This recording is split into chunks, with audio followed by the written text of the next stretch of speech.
Halo semuanya, bismillahirrahmanirrahim. Assalamualaikum warahmatullahi wabarakatuh. Apa kabar? Semoga semuanya dalam keadaan sehat ya. Oke, hari ini kita akan memulai perkuliahan yang pertama di mata kuliah Statistika 2, yang mana Statistika 2 adalah lanjutan dari mata kuliah sebelumnya, yaitu Statistika 1. Oke, karena keadaan sekarang masih dalam masa pandemi COVID-19, berarti perkuliahan Statistika 2 pun akan sama seperti semester lalu pada saat kita belajar Statistika 1. Jadi perkuliahan akan tetap dilaksanakan secara online atau daring ya, seperti biasa. Oke, untuk mata kuliah Statistika 2 ada 3 orang dosen pengampu, yaitu ada Pak Kudus, ada Bu Teti, dan ada saya sendiri. Pak Kudus mengampu 2 kelas, yaitu kelas A dan B, lalu Bu Teti 2 kelas juga, ada kelas D dan E, dan saya akan mengampu kelas C dan F. Namun, ada yang berbeda dengan sistem pembelajaran di semester lalu, bahwa pada kali ini di Statistika 2, kami bertiga akan bergantian menyampaikan materi, baik kita akan beri modulnya seperti biasa, dan kita buatkan video pembelajaran seperti ini, hanya saja teknisnya kita akan bergantian. Misalkan pada kesempatan minggu ini, yang akan membuka perkuliahan yaitu saya, lalu minggu berikutnya adalah Pak Kudus, minggu berikutnya lagi Bu Teti, dan seterusnya. Jadi ke-6 kelas itu akan mendapatkan materi yang sama dari kami bertiga, ya, seperti itu. Oke, seperti biasa, karena ini pertemuan awal, maka saya akan sampaikan beberapa ketentuan dan kontrak belajar ya. Yang pertama adalah buku teks yang akan kami pakai. Ada 2, yaitu yang pertama Discovering Statistics Using SPSS, lalu yang kedua adalah Introduction to Statistics in Psychology. Kenapa kami merekomendasikan 2 buku ini, khususnya yang pertama ya, yang Discovering Statistics Using SPSS. Apa yang membedakan antara Statistika 2 dengan Statistika 1? Kalau di Statistika 1, kita belajar tentang bagaimana mendeskripsikan data, titik beratnya pada hal deskripsi data. Dan di Statistika 2, kita akan titik beratnya adalah bagaimana kita menginferensi sebuah kesimpulan. Apa itu menginferensi? Nanti kita bahas di materi selanjutnya ya. Dan perbedaan berikutnya adalah di Statistika 2 ini nanti teman-teman semua, rekan-rekan mahasiswa akan mendapatkan skill, dalam tanda petik ya, skill bagaimana mengolah data menggunakan software statistik atau alat bantu lainnya. Sehingga nanti teman-teman tidak hanya bisa menghitung secara manual, tapi juga kita bekali bagaimana cara menghitung dengan bantuan alat bantu yang lain ya. Dan untuk buku yang pertama itu akan banyak dibahas tentang step by step mengolah data dan pakai bantuan software yang namanya adalah SPSS. SPSS dipilih karena dia cukup user friendly dan mudah-mudahan bisa diikuti sama teman-teman semua ya. Jadi saya harapkan bisa dicari bukunya di Google mungkin, atau nanti bisa hubungin saya untuk mendapatkan e-booknya, sehingga kalian nanti bisa belajar sendiri dari rumah gimana cara mengolah data menggunakan SPSS. Oke, selain 2 buku teks utama itu, ada 2 buku pengayaan. Ini berbahasa Indonesia, dan saya harapkan juga ini akan lebih mudah kalian pahami ya, karena berbahasa Indonesia. Yang pertama adalah bukunya Metode Statistika Sujana, lalu yang kedua adalah Statistika Non-Parametrik dari Siegel. Sepertinya sih kalau buku yang Sujana juga ini dipakai pada saat kita belajar Statistika 1 ya. Jadi mungkin sebagian besar juga udah pada punya buku Sujana. Nah, itu jangan disimpan tapi dibaca lagi karena nanti kita akan tetap pakai. Oke, ini bukunya, walaupun mungkin sekarang udah ada edisi yang paling baru sehingga cover bukunya mungkin akan berbeda. Oke, ini yang tadi sempat saya bahas bahwa di perkuliahan Statistika 2 ini, alat bantunya tentunya karena kita belajar bagaimana proses analisis data dan ada proses menghitung di sana, teman-teman juga harus punya kalkulator. Walaupun kita secara virtual, tapi nanti kita akan, atau teman-teman semua akan dapat banyak latihan soal, maupun nanti mengerjakan kuis atau UTS dan UAS, tentunya harus pakai kalkulator ya. Walaupun nanti pada prosesnya juga kalkulator bisa digantikan sama Microsoft Excel. Jadi nanti teman-teman nggak hanya punya atau nggak hanya diajari dengan bagaimana menghitung secara manual, tapi kita akan manfaatkan berbagai macam software. Ataupun kalau tidak software, saya yakin bahwa di laptopnya masing-masing sudah ada Microsoft Office ya. Dan kita akan manfaatkan Microsoft Office yang sudah ada di laptop kalian, yaitu salah satunya adalah Microsoft Excel. Dan ternyata Excel juga bisa dipakai untuk membantu analisis data. Jadi nanti kita akan pakai Excel juga. Lalu yang ketiga ada kita pakai SPSS. Ini adalah software statistik yang tadi saya bilang bahwa cukup user friendly. Teman-teman nanti tinggal klik terus keluar hasilnya. Tapi kalau cuman klik itu gampang. Nanti tinggal lihat buku, kalian ikuti caranya juga keluar hasilnya. Tapi yang lebih penting dari itu adalah bagaimana kita bisa menginterpretasi hasil output dari softwarenya. Nah, kalau di tahun lalu itu saya hanya mengajari teman-teman semua dengan SPSS, tapi karena masa pandemi COVID-19, saya akan sesuaikan, mungkin tidak hanya SPSS hanya sebagian kecil, nanti kita lihat pada saat praktiknya seperti apa. Karena kalau SPSS, software yang harus kalian instalkan di laptopnya masing-masing. Saya pikir nanti mungkin akan banyak keterbatasan ketika kita pakai SPSS, sehingga saya pilih yang akan lebih memudahkan kita semua dalam proses analisis data. Saya pilih nanti ada beberapa statistics web app. Jadi ada beberapa web yang bisa kita pakai untuk mengolah data secara sederhana ya. Lalu tentunya tabel statistika pun ini membantu dalam proses nanti mengambil kesimpulan. Walaupun ketika kita pakai SPSS, ketika kita pakai Excel, ketika kita pakai statistics web app, tabel statistika sebenarnya tidak lagi diperlukan ya. Tapi ada baiknya kita juga tahu bagaimana cara membaca tabel statistik untuk mendapatkan kesimpulan yang nanti mungkin kesimpulannya akan berguna untuk menginferensi populasinya. Oke, lalu komponen penilaiannya seperti dijelaskan di sini. Kami akan memberlakukan 4 komponen, UAS, UTS, kuis, dan tugas. Seperti biasa, komposisinya UAS 35%, UTS 35%, kuis 15%, dan tugas 15%. Jadi kita berusaha terbuka mungkin, setransparan mungkin. Jadi nanti kalau di akhir kalian semua merasa tidak sesuai dengan apa yang sudah kalian dapatkan, kalian bisa hitung sendiri dengan komposisi UAS, UTS, kuis, dan tugas seperti ini. Kalau nggak sesuai nanti bisa dikonfirmasi ke kami bertiga ya, ke saya, Pak Kudus, atau ke Bu Teti. Oke, ini outline materi yang akan kita pelajari selama 1 semester ke depan ya. Kurang lebih ada 10 materi. Nah, dengan materi terakhir, kalau teman-teman lihat di sini, di materi terakhir ada praktikum. Tadi sudah saya singgung bahwa apa yang membedakan statistika 1 dengan statistika 2. Bahwa di statistika 2 ini nanti kita akan melaksanakan yang namanya praktikum. Mekanismenya seperti apa nanti akan kami jelaskan berikutnya ya, karena mungkin juga saya akan menyesuaikan kondisinya dengan kondisi teman-teman semua gitu ya. Seperti apa, cuman tadi harus diingat bahwa untuk 3 pertemuan terakhir kita akan melaksanakan praktikum. Praktikumnya ngapain? Yang tentunya menganalisis data. Menganalisis datanya tidak seperti perkuliahan yang kita pakai rumus gitu ya, tapi kita akan coba memanfaatkan tadi ada yang namanya software, ada yang namanya website, lalu kita akan coba eksplorasi pakai Excel dan seterusnya. Jadi saya harapkan nanti setelah kalian dapat praktikum bisa menjadi lebih paham, dan nanti pada saat kalian melaksanakan penelitian sendiri atau menganalisis sendiri, nanti bisa dilakuin dengan sendiri, nggak perlu minta bantuan teman-teman yang lain misalkan ya. Oke, secara garis besar, materi yang akan kita bahas di statistika 2 adalah lanjutan dari statistika 1 tentunya ya. Tadi kalau di statistika 1 kita masih berkaitan dengan bagaimana cara mendeskripsikan data, Walaupun di pertemuan terakhir itu sudah dibahas tentang bagaimana proses melakukan pengujian hipotesis.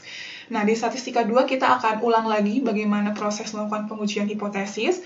Hanya saja yang membedakan kalau sekarang di statistika 2 nanti kita akan lebih banyak berhubungan dengan populasinya ada 2 dan lebih dari 2. Kalau di statistika 1 itu cuma satu kelompok saja ya, satu kelompok populasi.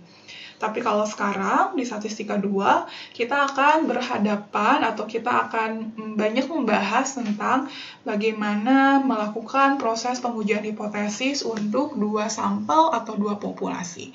Dan lebih dari 2. Nanti ada yang disebut dengan populasi saling bebas dan populasi saling berpasangan. Jadi nanti harus dibedakan ketika nanti jumlah populasinya atau jumlah kelompoknya ada 2, apakah kelompoknya saling bebas atau kelompoknya saling berpasangan. Nanti kita pelajari hal itu karena proses pengujian hipotesisnya juga berbeda.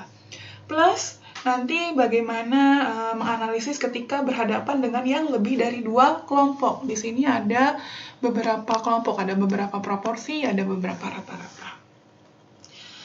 Lalu selain itu juga nanti kita akan belajar bagaimana mencari hubungan dari 2 variabel. Ada yang nominal, ada yang ordinal, dan seterusnya. Dan terakhir kita akan bahas tentang regresi dan korelasi. Regresi dan korelasi menurut saya atau sebagian besar dari kakak-kakak tingkat kalian ya, ini yang paling banyak dipakai pada saat kalian melakukan nanti mau skripsi, mau meten, mau Islam, dan seterusnya. Kebanyakan analisisnya itu adalah kita mau mencari hubungan atau mau mencari kontribusi. Makanya yang akan kita bahas terakhir adalah kita sampai korelasi dan regresi. Plus 3 pertemuan terakhir adalah praktikum. Ya. Oke, ini beberapa ketentuan di perkuliahan statistika 2 ini. Ini harus saya sampaikan di awal karena supaya kegiatan kita selama 14 kali pertemuan ya, 14 kali pertemuan ke depan itu bisa berjalan lancar. Yang pertama, tadi sudah saya sampaikan di awal bahwa perkuliahan semester ganjil tahun akademik 2020 dan 2021 ini masih secara daring seperti biasa, bahwa kita akan pakai e-kuliah. Lamanya seperti itu, dan mungkin nanti juga pada saat prosesnya akan ada tambahan aplikasi-aplikasi lain sesuai dengan keperluan. Kalau misalkan nanti diperlukan praktikum, misalkan saya perlu meeting online, mungkin saya akan memanfaatkan, kita akan pakai Google Meet misalkan, mungkin kita akan pakai Webex, atau mungkin kita akan pakai Zoom. Nanti saya akan sesuaikan berdasarkan keperluan-keperluannya ya. Lalu setiap sesi perkuliahan, mahasiswa wajib mengisi forum. Oke, yang pertama adalah mahasiswa wajib mengisi forum. Jadi setiap sesi perkuliahan, saya, Pak Kudus dan Bu Teti akan membuat forum di mana setiap mahasiswa wajib aktif di situ. Aktifnya ngapain? Boleh bertanya, boleh berdiskusi, atau boleh menjawab pertanyaan temannya. Oke, jadi setiap mahasiswa wajib aktif di forum. Aktifnya ngapain? Tadi saya sudah sampaikan bahwa boleh bertanya, boleh menjawab, atau kita saling berdiskusi. Oke, sehingga keaktifan kalian di forum itu mengindikasikan bahwa salah satu indikator bahwa kalian sudah hadir di perkuliahan. Oke, selain itu juga kalian harus mengisi absensi seperti biasa. Mengisi absensinya tentu di menu attendance ya. Jadi setiap perkuliahan jangan lupa untuk mengisi attendance karena itu adalah salah satu bukti bahwa kalian hadir di attendance. Dan sama seperti perkuliahan offline bahwa kami akan memberlakukan minimal kehadiran adalah 80%. Berarti kalian diberi kompensasi untuk tidak hadir dalam proses perkuliahan itu sekitar 2-3 kali pertemuan ya. Kalau lebih dari itu, maka kalian juga udah tahu sendiri. Konsekuensinya adalah kalian tidak diperkenankan untuk mengikuti UAS. Ya, jadi harap diperhatikan baik-baik dari sekarang. Mau kalian hadir ternyata lupa nggak ngisi attendance, atau misalkan sakit, atau misalkan izin, pokoknya ketika kalian tidak mengisi attendance, saya, Pak Kudus dan Bu Teti akan menganggap bahwa kalian tidak mengikuti perkuliahan. Oke, jadi udah saya tekankan di awal bahwa kita akan menghitung absensi kalian. Yang pertama adalah lewat attendance, Jadi jangan sampai lupa mengisi absen plus keaktifan kalian di forum. Oke, lalu poin berikutnya adalah untuk kelancaran komunikasi di kelas. Tentunya setiap perwakilan kelas nanti diharapkan sudah membuat grup kelas. Mungkin pada saat kita tatap muka seperti ini atau pada saat perwakilan pertama, setiap kelas sudah punya grup kelasnya masing-masing ya. Ini disesuaikan, dikomunikasikan dengan dosen pengampunya. Mau di WhatsApp group, mau di Line group, mau di Telegram group, diperbolehkan ya. Dikomunikasikan dulu dengan dosen pengampunya. Misalkan kalau saya cenderung inginnya di Line misalkan, atau mungkin berbeda dengan Pak Kudus dan Bu Teti. Jadi setiap perwakilan kelas harap menghubungi dosen pengampunya masing-masing. Lalu poin berikutnya adalah karena nanti tadi sudah saya sebutkan di 3 pertemuan terakhir itu akan ada praktikum. Jadi saya harapkan mulai dari sekarang sudah dipersiapkan bahwa di laptopnya itu nanti sudah ada SPSS, atau kalau tidak ada SPSS minimal Microsoft Excel. Kalau nggak ada Microsoft Excel juga nanti harap bisa mengakses statistik web apps ya. Dan saya harapkan nggak di HP ya, jadi semuanya nanti bisa mengaplikasikannya langsung, bisa mencobanya langsung di laptop atau PC, personal komputernya masing-masing.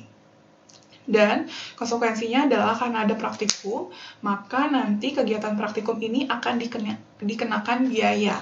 Untuk besarnya biaya ini akan kami informasikan berikutnya ya. Nanti akan saya informasikan lagi ketentuan pembayarannya seperti apa dan besarnya biaya seperti apa. Nah, nanti biayanya untuk apa? Yang pertama adalah teman-teman semua nanti akan dapetin modul praktikum untuk pemakaian software SPSS. Lalu supaya teman-teman semua lebih enak gitu ya berdiskusinya, nanti saya akan beri fasilitas bahwa kita akan punya sesi sharing session atau tutorial. Nanti saya akan bagi mungkin setiap kelompoknya sekitar 20 orang. 20 orang nanti saya akan dampingi oleh satu asisten. Jadi nggak saya sendiri karena saya harus menghandle kalian ya semua kelas, mungkin sekitar 200 orang lebih. Jadi nggak mungkin saya handle sendirian. Nanti saya akan dibantu sama beberapa orang asisten. Jadi nanti akan saya bagi mungkin per 20 atau per 25 itu satu orang asisten. Nah, kalian boleh berdiskusi kalau sekiranya ada kesulitan dalam proses praktikum, bagaimana proses interpretasi, bagaimana menjalankan programnya. Saya akan beri fasilitas itu, kalian boleh berdiskusi dengan satu orang asisten lab yang sudah ditunjuk di setiap kelompoknya.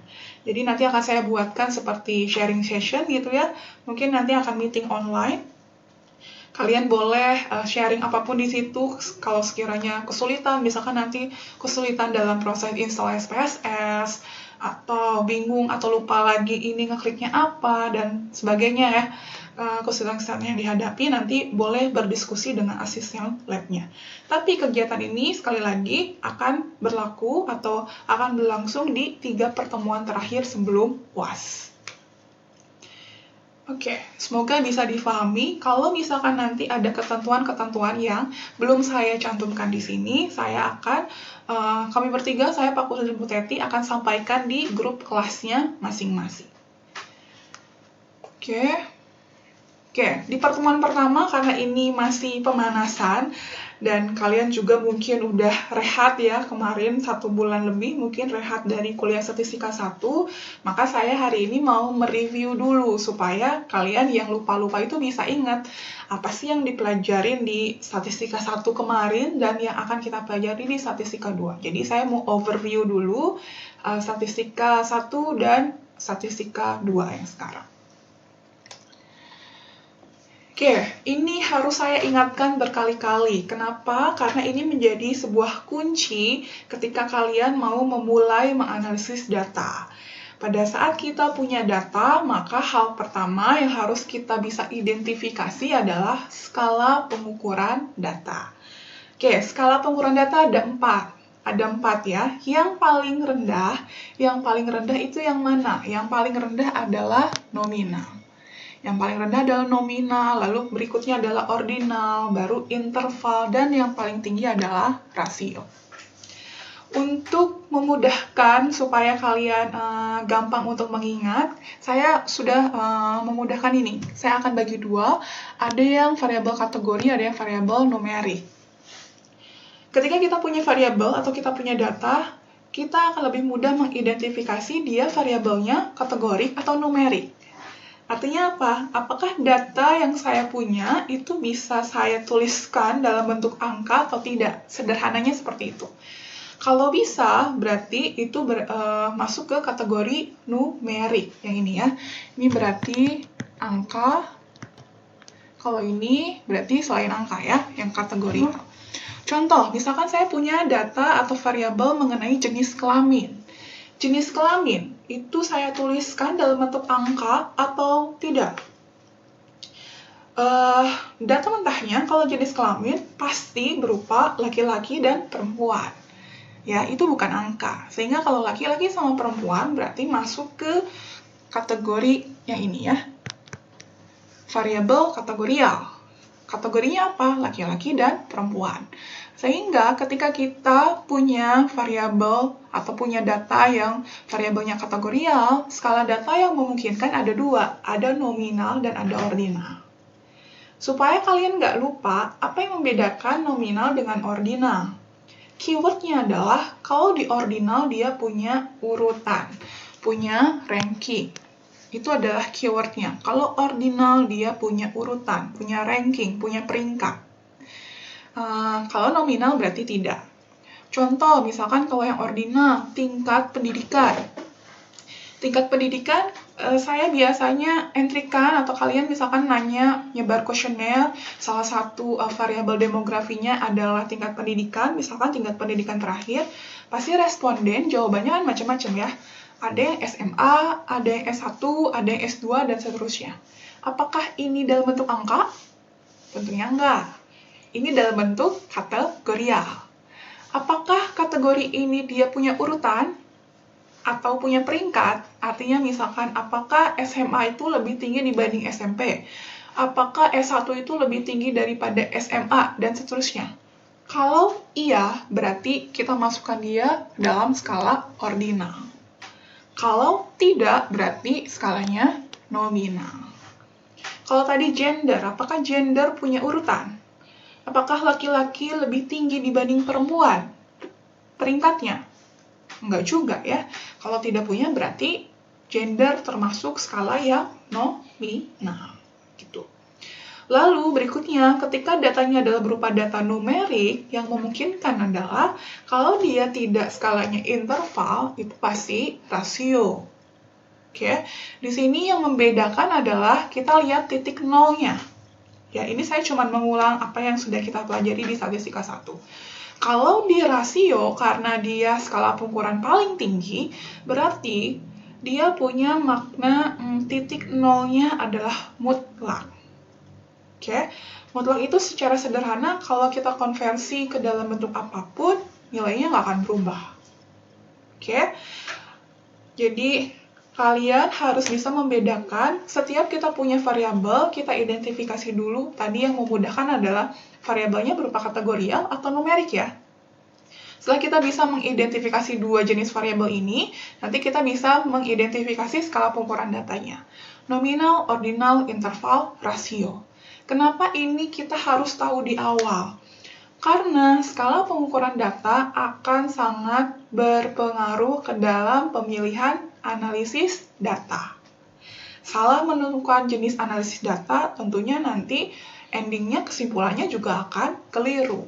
Ketika kesimpulannya keliru, berarti kita tidak bisa menginferensi hasil kesimpulan kita ya. Jadi sangat penting untuk kita bisa mengidentifikasi skala pengukuran data di awal. Oke. Lalu, berkaitan dengan statistika inferensi, sebenarnya juga ini sudah dijelaskan pada saat kita bahas tentang statistika 1. Oke, pada saat kita punya populasi, apa sih yang disebut populasi sebenarnya? Itu adalah sekumpulan data yang biasanya ini dijadikan sebagai objek penelitian kita ya. Tentunya dibatasi dengan berbagai karakteristik-karakteristik yang disesuaikan dengan tujuan penelitian kita. Ketika data populasi yang kita punya itu sangat besar, misalkan saya mau melakukan penelitian tentang melihat motivasi belajar mahasiswa di Unisba misalkan. Berarti kalau seperti itu populasi saya adalah seluruh mahasiswa Unisba. Ada berapa mahasiswa Unisba? Banyak ya, mungkin puluhan ribu. Misalkan ada 10.000. Ketika saya mau membuat penelitian mengenai mahasiswa Unisba dan populasinya adalah tentunya mahasiswa Unisba, saya harus mengambil ke 10.000 datanya supaya kesimpulan saya bisa mencerminkan bagaimana motivasi yang sebenarnya di mahasiswa Unisba. Ya, tentunya kalau saya bisa ngambil 10.000 data, itu bagus.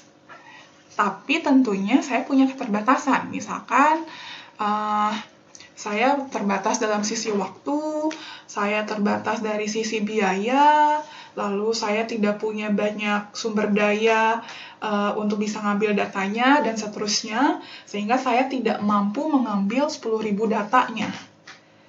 Kalau tidak mampu mengambil 10.000 data, maka saya bisa mengambil sebagian dari data populasi, yang itu saya sebut sebagai sampel. Jadi sampel adalah bagian dari populasi.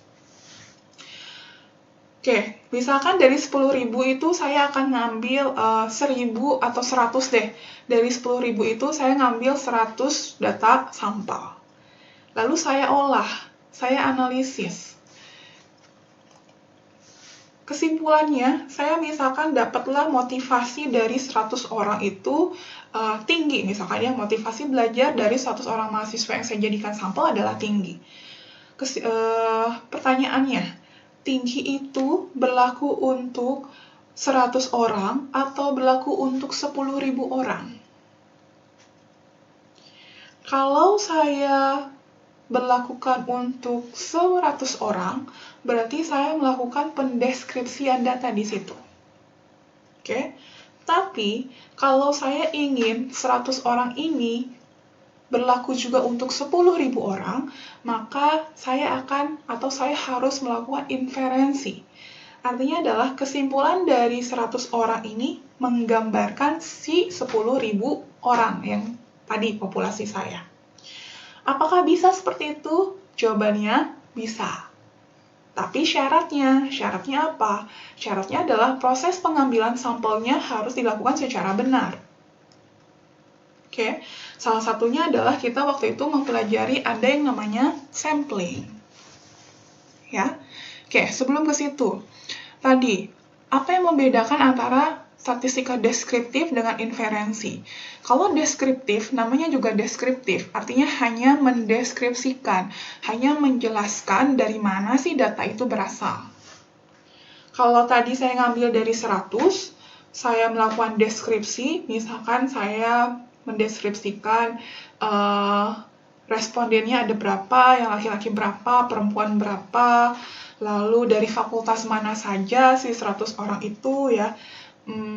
Lalu saya bikin histogramnya, saya bikin box plotnya, dan seterusnya. Itu hanya berlaku untuk si 100 orang. Tidak berlaku untuk si 10.000 orang. Tapi beda ketika saya ngambil 10.000, saya deskripsiin, yaitu berlaku untuk si populasinya. Jadi kalau statistika deskriptif itu namanya hanya menggambarkan dari mana data itu berasal. Tidak untuk mengambil kesimpulan yang lebih luas. Oke. Tapi ketika kita berbicara statistika inferensi, di sana ada proses pengambilan kesimpulan. Artinya bagaimana sih caranya saya mau mengambil kesimpulan populasi dari data sampel yang lebih sedikit jumlahnya. Jadi bisa dibedakan ya, kapan saya pakai deskriptif, kapan saya pakai inferensi. Dan yang akan dibahas di statistika 2 itu adalah sudah ke yang inferensi. Seperti itu. Oke, ini sudah saya jelaskan bahwa salah satu syarat untuk melakukan proses inferensi adalah data sampelnya harus baik. Bagaimana proses melakukan data sampel yang baik adalah, atau apa ciri sampel yang baik? Di sini ada istilahnya adalah sampelnya harus representatif. Apa sih artinya representatif? Artinya adalah sampel yang kita miliki, karakteristiknya itu mewakili karakteristik populasinya. Misal, kalau misalkan tadi karakteristik populasinya adalah seluruh mahasiswa Unisba, kita harus bisa mengidentifikasi karakteristik apa aja sih di mahasiswa Unisba. Misalkan di mahasiswa Unisba itu ada kurang lebih ada 10 fakultas ya. Ada 10 fakultas, ada laki-laki perempuan, terus ada yang IPK-nya bervariasi, misalkan dari yang paling kecil sampai mungkin ada yang 4, lalu prodinya juga macam-macam, dan seterusnya. Karakteristiknya macam-macam, ada banyak. Karakteristik itu harus bisa tercermin, harus bisa digambarkan pula oleh karakteristik sampel. Sehingga nanti kesimpulan kita juga bisa berlaku untuk kesimpulan populasi. Untuk proses sampling, tentunya samplingnya kalian juga sudah belajar namanya sampling. Ada yang disebut sampling probabilistik, ada yang non-probabilistik. Ada yang sampling secara acak, ada yang tidak acak. Dan yang lebih baik adalah tentunya yang sampling acak ya, ada yang probabilistik. Di statistika 1 sudah dibahas, ada kurang lebih ada 4 yang paling umum ya. Ada sample random sampling, ada systematic random sampling, ada cluster, ada stratified. Silakan dibaca lagi apa yang membedakan keempat metode sampling ini, sehingga nanti kenapa ini sangat penting untuk memastikan bahwa sampel yang akan kita dapatkan adalah yang representatif. Oke, ketika kita berbicara ada yang disebut populasi, ada yang disebut sampel, ini juga masih mereview bahwa ada yang kita sebut sebagai parameter, ada yang kita sebut sebagai statistik. Parameter adalah ukuran-ukuran yang kita hitung dari populasi. Statistik adalah ukuran-ukuran yang kita hitung dari sampel. Kalau kita belajar statistika ya, tentunya statistika banyak kaitannya, erat kaitannya dengan penulisan simbol. Salah simbol artinya bisa salah, bisa keliru. Nah, sehingga di sini kalian juga harus diingat-ingat lagi. Ketika kita berbicara parameter, simbolnya apa? Ketika kita berbicara statistik, simbolnya apa? Contoh, misalkan salah satu ukuran adalah rata-rata. Rata-rata simbol untuk populasi itu adalah mu. Sedangkan untuk sampel itu adalah X garis atau X bar. Ya, artinya sama atau beda? Artinya mungkin bisa sama, tapi secara nilai itu akan berbeda. Oke. Yang satu adalah rata-rata yang kita hitung dari populasi, yang satu adalah rata-rata yang kita hitung dari sampel. Nilainya mungkin saja akan berbeda. Dan ini harus dibedakan ya, karena maknanya nanti bisa jadi berubah. Dan kesimpulannya juga mungkin bisa jadi berbeda antara ketika kita menyimpulkan parameter dan ketika kita menyimpulkan statistik atau dari sampel. Jadi ini jangan dilupain simbol-simbol statistiknya. Ada mu, ada sigma, ada pi, ada rho, ada X bar, ada S, ada R, dan seterusnya. Salah simbol nanti pada saat melakukan proses pengujian hipotesis, terutama pada saat menuliskan hipotesis, ada H0, H1 ya nanti, itu yang kita tuliskan harus simbol untuk parameter, bukan untuk statistik. Nah, ini masih mereview, ini sebenarnya yang kita pelajari di statistika 1. Analisis data tadi ada 2, bisa saya bagi menjadi ada yang deskriptif, ada yang inferensi. Untuk yang deskriptif itu bagaimana kita menggambarkan data, ini kita udah pelajari di statistika 1. Kita bisa gambarkan secara numerik, ataupun bisa kita gambarkan secara grafik. Ya. Bagaimana kita membuat tabel summary statistik, kita menghitung waktu itu ada ukuran pusat data, ukuran penyebaran data, lalu ada ukuran letak. Nah, itu adalah summary statistik. Lalu kita bisa juga sajikan datanya dalam bentuk grafik atau dalam bentuk tabel. Kalau grafik, teman-teman juga udah bisa atau dibaca lagi ya kalau lupa. Kita udah bikin histogram, kita bikin pie chart, kita bikin scatter plot, lalu ada diagram batang daun dan seterusnya. Itu adalah materi-materi yang disampaikan pada saat statistika 1.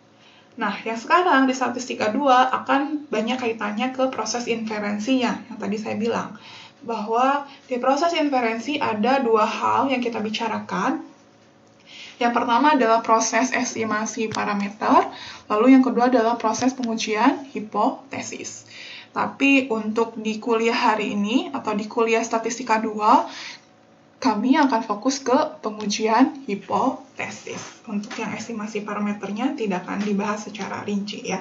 Jadi kita akan bahas detail tentang proses pengujian hipotesis. Seperti itu. Oke, saya ingatkan lagi, karena dari pertemuan sekarang sampai nanti pertemuan 14, selalu akan diulang-ulang bagaimana cara melakukan proses pengujian hipotesis. Walaupun ini juga sudah dibahas di pertemuan-pertemuan akhir pada saat statistika 1. Saya akan sampaikan, ini adalah tahapan singkatnya. Mau apapun yang kita uji, maka jangan lupa ada 5 langkah, 5 tahapan yang harus kita lakukan pada saat kita melakukan proses pengujian hipotesis. Yang pertama adalah jangan lupa merumuskan hipotesisnya dulu. Ini adalah biasanya menjadi tahapan yang ketika kita sudah mengolah datanya pakai software, kita lupa nulisin H0 sama H1-nya. Oke? Hipotesis itu ada 2, ada yang disebut hipotesis penelitian, ada yang disebut hipotesis statistik. Hipotesis penelitian itu dapatnya dari mana? Biasanya hipotesis penelitian itu adalah kita dapatnya dari teori-teori yang ingin kita buktikan kebenarannya seperti apa, berdasarkan data yang kita punya. Jadi, hipotesis penelitian itu bukan kita yang bikin sendiri ya, biasanya adalah udah based on teori atau based on penelitian-penelitian sebelumnya gitu ya. Nah, hipotesis penelitian ini harus kita ubah ke dalam bentuk hipotesis statistik. Sehingga nanti ada yang kita sebut sebagai H0, ada yang kita sebut sebagai H1. Oke, ada H0, ada H1. Nah, saya ingatkan lagi, pada saat melakukan proses pengujian hipotesis, ada 3 hal yang bisa kita bedakan. Ada proses pengujian 2 sisi atau 2 pihak, lalu ada 1 pihak kanan, ada 1 pihak kiri. Jadi ada 2 pihak dan ada 1 pihak ya. Yang 1 pihaknya bisa kita bagi 2 lagi, ada yang pihak kanan, ada yang pihak kiri. Kapan kita pakai yang uji 2 pihak, lalu uji 1 pihak kanan, uji 1 pihak kiri? Jangan lupa bahwa untuk menentukan pengujiannya yang mana adalah 2 pihak, 1 pihak kanan, 1 pihak kiri. Ini adalah kita lihat dari bentuk H1-nya. Bukan H0, tapi dari bentuk H1. Ketika H1-nya tidak sama dengan, ini saya kasih contoh yang 2 populasi ya, tapi sebenarnya berlaku juga untuk 1 populasi, 2 populasi. Ketika H1-nya, jadi H1 yang menjadi patokan di sini, ketika H1-nya tidak sama dengan, berarti kita melakukan proses pengujian hipotesis 2 pihak. Oke. Lalu kalau lebih besar atau lebih kecil, berarti pengujian hipotesis 1 pihak. Kalau dia lebih besar, berarti 1 pihak kanan. Oke, kalau dia lebih kecil, berarti 1 pihak kiri. Nah, kadangkala kesulitan kalian adalah bagaimana mengubah dari hipotesis penelitian ke hipotesis statistik yang seperti ini. Sehingga nanti kita bisa menentukan apakah ini ujinya 2 pihak, 1 pihak kanan atau 1 pihak kiri. Ini jangan lupa. Lalu, tahap berikutnya adalah setelah kita menentukan hipotesis ada H0, H1, kita tentukan taraf signifikansi. Itu adalah nilai alfa. Biasanya ini diketahui dan ditentukan oleh penelitinya. Mau berapa alfanya atau tingkat kesalahannya.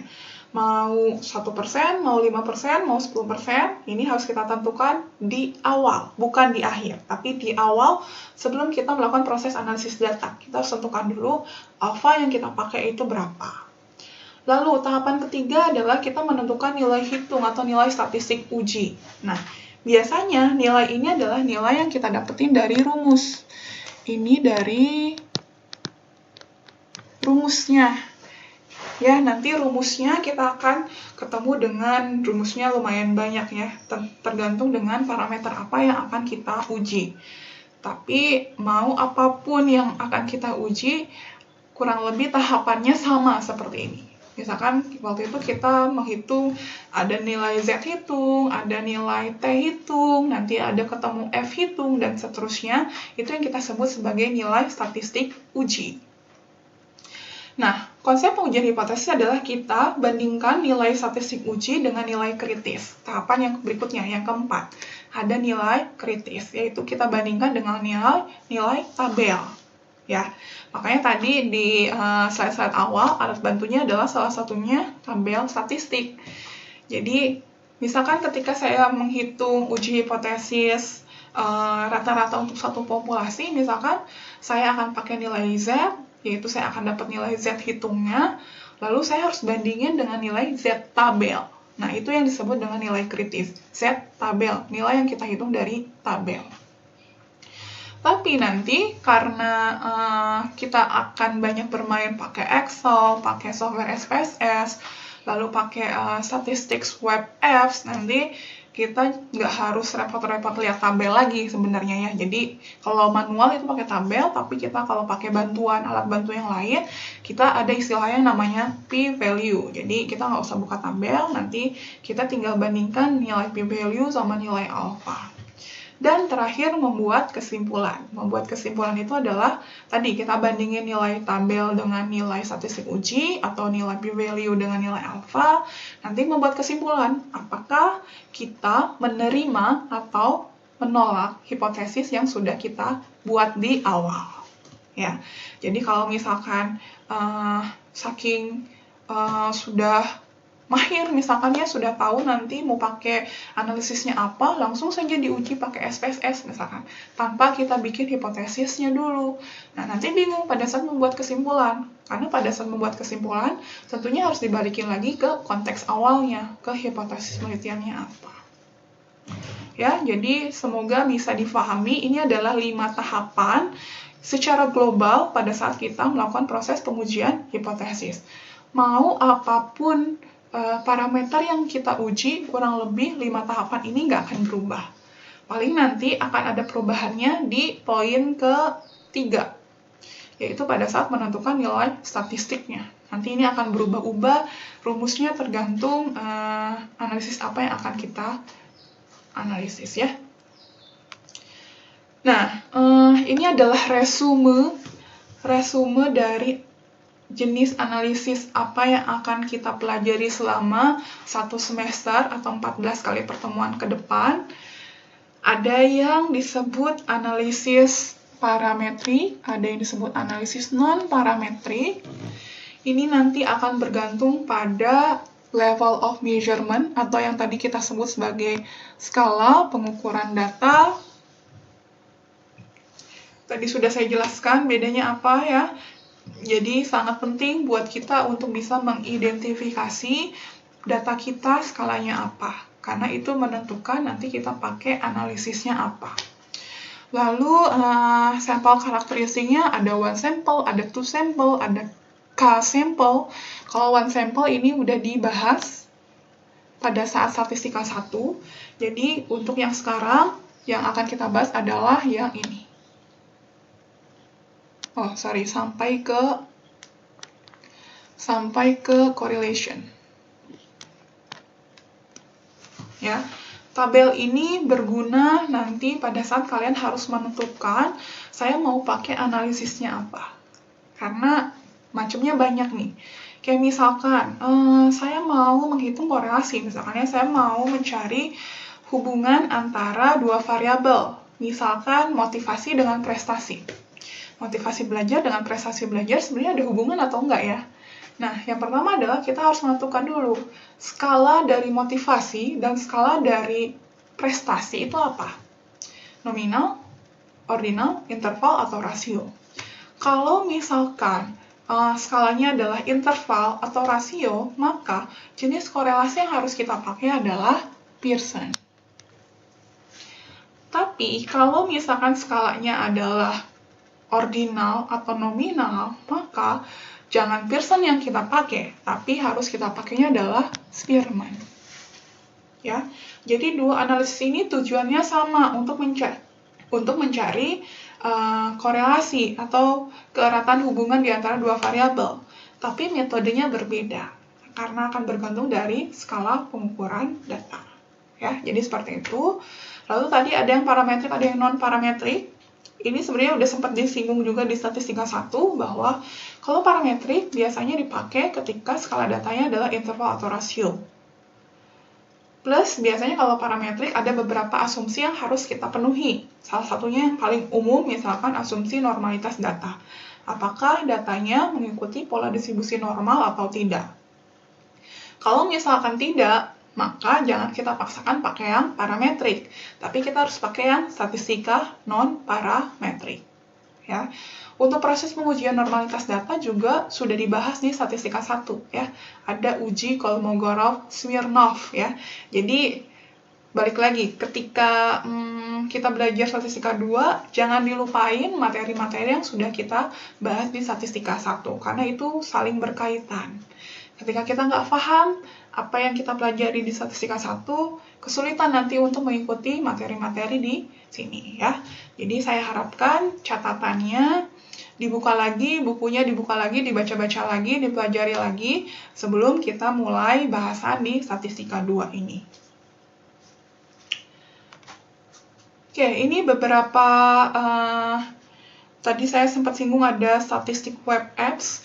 Ini adalah web-web yang memungkinkan, yang nanti akan kita coba pakai untuk memudahkan kita dalam proses analisis data dan dalam proses praktikum yang 3 kali pertemuan tadi. Yang pertama, nanti kalian bisa googling sendiri ya, ada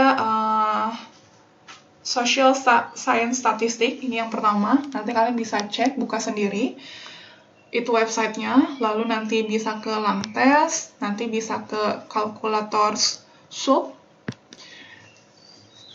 lalu terakhir tadi di Microsoft Excel. Sebenarnya di Excel juga dia punya menu sendiri, menu data analisis. Nanti kita akan coba manfaatkan menu data analisis ini untuk mencoba beberapa analisis sederhana yang kita bisa pakai juga dalam proses deskripsi data, dalam proses menginferensi data, dan seterusnya. Ya. Jadi nanti pada saat praktikum, selain SPSS, saya coba kenalkan ada statistik web apps sama Excel. Walaupun nanti pada saat proses pembelajaran sebelum praktikum juga Pak Kudus atau Bu Teti akan banyak juga pakai Microsoft Excel ya. Jadi nanti bisa sambil dicoba lagi proses perhitungan yang dengan bantuan komputernya. Oke, ini saya review lagi proses pengujian hipotesis. Ini saya kasih satu contoh sederhana pada saat kita bahas tentang bagaimana proses pengujian rata-rata untuk satu populasi. Ada beberapa kondisi ya, ada beberapa kondisi pada saat sigma. Sigma itu tadi apa? Sigma itu adalah simbol parameter untuk varians ya. Ketika varians dari populasinya diketahui dengan varians dari populasinya tidak diketahui, tentunya rumusannya berbeda. Nah, ini yang kita sebut sebagai tadi statistik uji. Statistik uji. Ini statistik uji rumusannya bisa beda. Ada uji Z, ada uji T ya. Ini tergantung rumusannya. Lalu tadi kalau sigmanya tidak diketahui berarti kita sesuaikan jumlah sampelnya, ukuran sampelnya. Apakah lebih besar daripada 30 atau ukuran sampelnya lebih kecil daripada 30? Kalau dia lebih besar berarti masih pakai uji Z, kalau dia lebih kecil berarti kita pakai uji T. Nah, di sini juga ada beberapa kondisi kriteria pengujian disesuaikan dengan uji dua sisi atau uji satu sisi, pihak kanan, pihak kiri. Ternyata pada saat kita menentukan di awal tadi ada uji dua pihak, ada uji satu pihak, itu akan berpengaruh ke proses pengambilan kesimpulannya. Kriteria penolakan hipotesisnya akan berbeda antara yang dua sisi dan satu sisi. Jadi harus diperhatikan lagi ya, disesuaikan lagi nanti uji satu sisi atau dua sisi, satu pihak kanan atau satu pihak kiri itu kriteria penolakan hipotesisnya berbeda. Oke, contohnya adalah misalkan di sini saya melakukan sebuah penelitian tentang tingkat kepercayaan diri seseorang. Lalu saya ukur skala self-concept-nya dari 16 orang. Datanya adalah data yang di tabel sebelah kanan. Nah, yang saya mau uji adalah di sini ada dugaan bahwa rata-rata self-concept-nya tidak lebih dari 80. Jadi ini adalah dugaan yang mau kita uji. Ini yang kita sebut sebagai hipotesis penelitian. Lakukan pengujian atas dugaan tersebut, apakah asumsi itu bisa kita buktikan dari data yang kita punya atau tidak dengan tingkat kesalahannya 5%. Alfa yang kita pakai adalah 5%. Oke, yang pertama adalah kita harus yang pertama adalah tadi, tahapan pertama, kita harus bentuk hipotesisnya dulu. Hipotesis statistiknya ada H0 dan ada H1.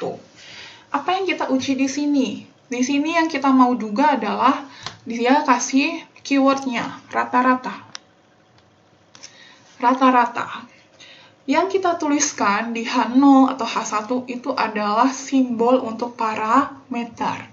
Ya, jadi harus dikasih underline di situ, kita ingat-ingat bahwa yang kita tuliskan di H0 dan H1 adalah simbol untuk parameter. Sehingga simbol untuk parameter rata-rata itu adalah mu. Yang kita tuliskan di H0 dan H1 adalah mu. Nah, di sini diduga bahwa hipotesis penelitiannya rata-rata self-concept tidak lebih dari 80. Berarti kalau tidak lebih dari 80, simbolnya adalah kurang dari. Kurang dari 80 itu kita simpan di H1. Biasanya hipotesis penelitian itu kita tuliskannya di H1. Jadi mu kurang dari 80, H0-nya mu sama dengan 80. Yang kedua, alfanya, tingkat signifikansinya atau taraf signifikansinya adalah 5%. Lalu yang ketiga, di sini ada kata-kata asumsi data distribusi normal. Berarti kita pakai analisis data parametrik, bukan yang non-parametrik. Di sini saya pakai asumsi. Walaupun pada saat real problemnya nanti harus kalian uji dulu ya, apakah datanya distribusinya normal atau tidak. Tapi di sini saya akan pakai asumsi datanya berdistribusi normal. Sehingga saya akan olah dia pakai parametrik. Oke, kalau kita balik lagi ke sini, sigmanya diketahui atau tidak? Tadi tidak ada informasi bahwa varians populasinya diketahui, berarti tidak diketahui ya di sini. Jumlah sampelnya tadi sebanyak 16, berarti jumlah sampelnya kurang dari 30. Berarti saya harus pakai rumus yang ini. Statistik ujinya adalah ini. Sehingga tadi ada X bar, ada S. X bar adalah nilai rata-rata dari sampel. Berarti saya tinggal saya cari rata-ratanya, average dari data ini. Lalu S adalah simpangan baku dari data ini. Ya, kalau ini tadi simbolnya adalah X bar ya, rata-rata dari sampel ini X bar. S itu adalah rata-rata dari simpangan baku dari sampel. Jadi ini adalah statistik. Lalu T hitung adalah yang kita hitung pakai rumus yang tadi. T hitung adalah X bar min mu0 per S per akar N. Tinggal masukin, X barnya adalah 77,9, mu0-nya adalah 80, S-nya adalah 10,63, N-nya adalah 16. Didapat hasilnya adalah min 0,776. Oke, sekarang dari hipotesis yang tadi udah bikin, ini hipotesisnya. Ada mu kurang dari 80. Satu sisi atau dua sisi? Satu sisi. Taunya dari mana? Kita lihat dari bentuk H1. H1-nya adalah kurang dari, berarti satu sisi. Pihak kanan atau pihak kiri? Pihak kiri, karena dia kurang dari. Berarti ini adalah satu sisi atau satu pihak kiri. Sehingga kalau kita lihat dari sini, untuk lihat kriterianya adalah kita lihat yang poin pertama ya. Satu sisi. Nilai tolak H0 ketika T hitung kurang dari minus T alfa, V. V itu adalah derajat bebasnya. Oke, berarti kita harus lihat nilai tabel. Ini kalau kita hitung secara manual ya. Ini adalah nilai tabel. Ada derajat bebas. Derajat bebas itu tadi adalah DF-nya adalah N-1. N-nya 16, berarti DF-nya adalah 15. Oh, ini nggak bisa nih. Ini 16, 15.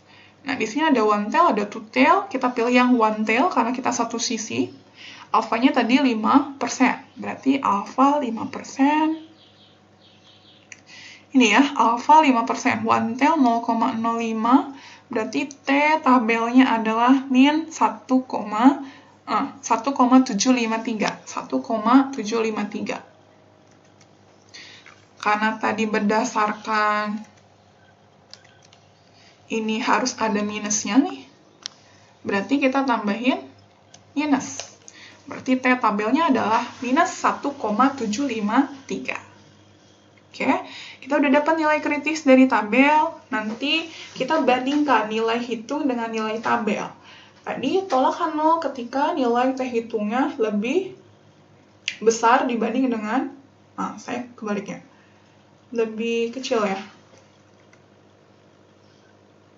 Oke, lebih kecil ya. Tolak H0 ketika nilai hitungnya lebih kecil daripada minus T tabel. Oke, sekarang kita punya nilai T hitungnya min 0,776, lalu nilai T tabelnya min 1,753. Mana yang lebih besar? Yang lebih besar adalah nilai T hitung. Ketika nilai T hitung lebih besar daripada T tabel, ini lebih besar, maka H0 diterima. Kalau H0 diterima, maka kesimpulannya adalah kita baca yang kita tuliskan di H0. Yang kita tuliskan di H0 adalah mu sama dengan 80. Berarti interpretasinya, dengan tingkat kesalahan 5% dapat disimpulkan bahwa ternyata rata-rata self-concept di data ini adalah bernilai 80. Berarti dugaan tadi yang kita duga bahwa rata-rata self-concept-nya tidak lebih dari 80 itu salah ya. Tidak bisa kita buktikan berdasarkan data yang kita punya. Tapi ternyata rata-rata self-concept-nya adalah bernilai 80. Nah, itu kalau kita hitung secara manual. Kalau kita hitung secara dengan bantuan software,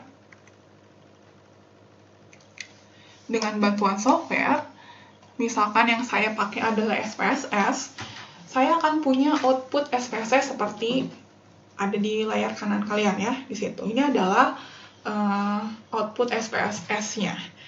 Jadi tinggal kita klik-klik, atau saya contohin sedikit.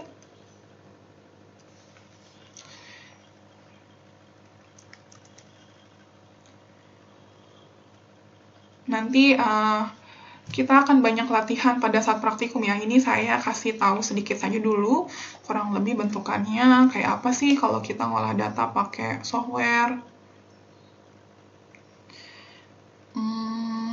Oke, ini adalah tampilan layar SPSS. Sama seperti Excel, kurang lebih ada baris dan ada kolom. Yang harus kita lakukan adalah tinggal kita kopikan saja datanya ke SPSS. Ini nanti ya lebih detailnya kliknya, misalkan data view itu apa, variable view itu apa, nanti akan saya jelaskan pada saat praktikum. Kurang lebih ini kalian lihat dulu aja self concept.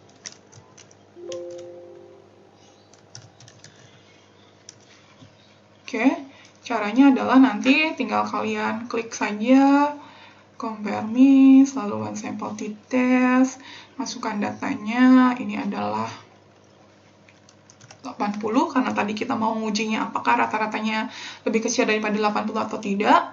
Tinggal kita okekan, hasilnya langsung keluar di outputnya. Jadi segampang itu, kita nggak perlu lagi menghitung manual pakai rumus, tapi kita tinggal klik keluar output dan kita tinggal interpretasikan hasilnya. Kalau pakai bantuan software itu akan lebih mudah. Oke. Nah, kalau kita pakai software, ini nilai T di sini adalah nilai T hitung. Nilai T hitungnya sama seperti yang tadi, yang manual yang sudah kita hitung secara manual, minus 0,776. Nah, kalau kita pakai software, kita nggak perlu lagi buka yang namanya tabel. Kita akan punya yang namanya p-value. Kalau di sini istilahnya adalah signifikansi. Sehingga kriterianya juga akan berubah. Bukan lagi tolakkan 0 ketika nilai T hitungnya lebih kecil daripada T tabel, tapi nanti kita akan pakai nilai p-value. Tolakkan 0 ketika p-value-nya lebih kecil daripada alpha. Di sini p-value-nya adalah 0,45, alpha yang kita pakai, tadi yang di awal kita pakai 5%, berarti 0,45 lebih besar dibanding alpha, berarti hasilnya adalah terima H0. Kalau H0 diterima, berarti kita baca yang kita tuliskan di H0. Jadi kesimpulan, mau pakai manual, mau pakai software, itu kesimpulannya sama. Hasilnya juga sama, hanya beda prosesnya saja.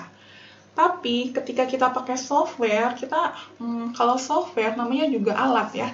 Mau kita klik apapun, dia pasti keluar outputnya. Tapi kita sebagai yang mengoperasikannya itu harus paham. Kenapa sih kita pilih t-test? Kenapa kita bacanya p-value? Nah, itu yang akan kita bahas pada saat praktikum dan mungkin sebelumnya juga ya. Sehingga logika-logika itulah yang kita butuhkan gitu. Nah, kenapa tetap manual diajarkan? Ya tadi, untuk supaya bahwa kalian juga paham logika berpikirnya seperti apa. Kenapa saya harus pakai t-test, kenapa nggak pakai Z, dan seterusnya. Ya, pada prakteknya nanti nggak harus secara manual, tapi kalian bisa pakai bantuan software. Oke, mungkin cukup sekian pengawalan. Ini adalah pertemuan kita di awal, perkenalan kita dengan materi Statistika 2. Jadi bahwa sekali lagi materi ini akan disampaikan secara bergantian antara saya, Pak Kudus, dan Bu Teti, sehingga keseluruhan kelas akan mendapatkan materi yang sama. Ya. Oke, saya akhiri pertemuan hari ini. Semoga semuanya sehat-sehat selalu. Sampai ketemu lagi di video pembelajaran berikutnya. Assalamualaikum warahmatullahi wabarakatuh.